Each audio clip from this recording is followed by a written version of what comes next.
and then began.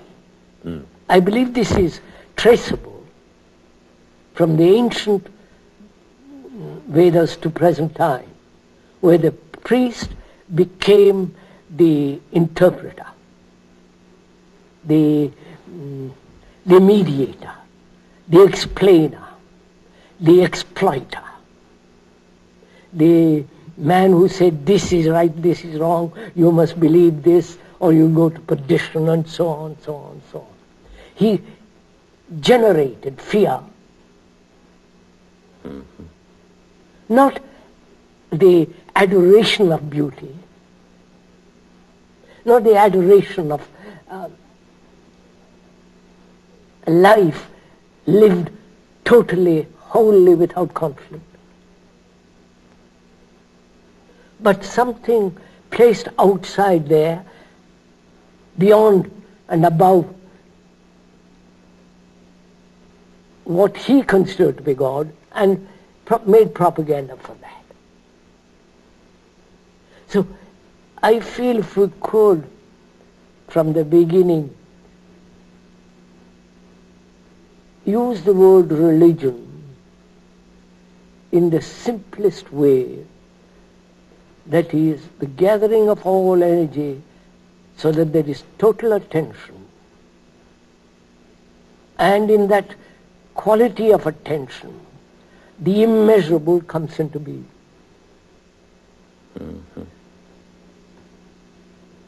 Because as we said the other day, the measurable is the mechanical. Yes. Yes. Which the West has cultivated, made marvelous, technologically, physically, medicine, science, biology, and so on, which has made the world so superficial, mechanical, worldly, materialistic, and that is spreading all over the world. And in reaction to that, this materialistic attitude, there are all these superstitious, nonsensical, unreasoned religion that is going on. I don't know if you saw the other day the absurdity of these gurus coming from India and teaching the West how to meditate, how to hold breath, how they say, I'm God, worship me, and falling there deaf. You know, it has become so absurd. Yes. And childish, so utterly immature. All that indicates the degradation of the word religion and the human mind that can accept this kind of circus and idiocy. Now, yes, no, go ahead. I was thinking of a remark of Sri Aurobindo's in a study that he made of the Veda, where he traced its decline in this sentence. He said it issues as language from sages, then it falls to the priests, and then after the priests it falls to the scholars or the academicians. But in that study, there was no statement that I found as to how it ever fell to the priests. And I was wondering whether... I think that's fairly simple, sir. Yes, please. I think that's fairly simple, how the priests got hold of the whole business. Because a man is so concerned with his own petty little affairs, petty little desires and ambitions, superficiality. He wants something little more. He wants little more romantic, little more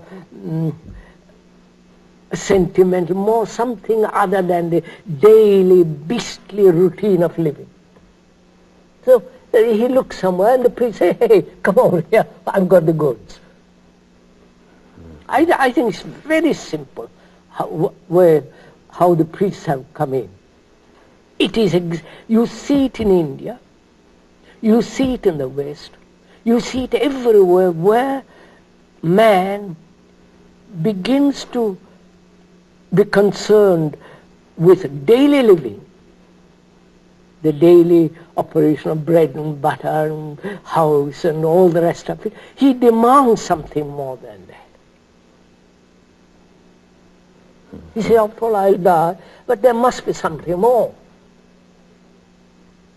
So fundamentally, it's a matter of securing for himself some heavenly grace. Some heavenly grace that will preserve him against falling into this mournful round of coming to be and passing away. Yes. Thinking of the past on the one hand, anticipating the future on the other. You're saying he falls out of the present now. Yes, that's right. I understand. So if we could keep to that meaning of that word, religion, then from there the question arises, can the mind be so attentive in the total sense that the unnameable comes into being? You see, personally, I've never read any of these things, Vedas, Bhagavad Gita, Upanishads, all the rest of it, or any philosophy. But I questioned everything. Yes. Not questioned only, but observed. And one sees the absolute necessity of a mind that's completely quiet. Mm-hmm. Because it's only out of quietness you perceive what is happening. If I'm chattering, I won't listen to you. If my mind is constantly rattling away, what you're saying, I won't pay attention. Mm-hmm. To pay attention means to be quiet. There have been some priests, apparently, who usually ended up in a great deal of trouble for it. There have been some priests who had, it seems, a grasp of this. I was thinking of Meister Eckhart's remark that whoever is able to read the book of nature doesn't need any scriptures at all. At all, that's just it. Of course, he ended up in very great trouble. Yes, he had a bad time toward the end of his life, and after he died, the church denounced him. Of course, of course. I mean, organized belief as church and all the rest of it is too obvious. You know, there is no, it isn't subtle, it hasn't got the quality of real depth and real spirituality. You know what it is. Yes, I do. So, I'm asking, what is the quality of a mind, and therefore heart and brain, what is the quality of a mind that can perceive something beyond the measurement of thought? Mm-hmm. What is the quality of a mind? Because that quality is the religious mind.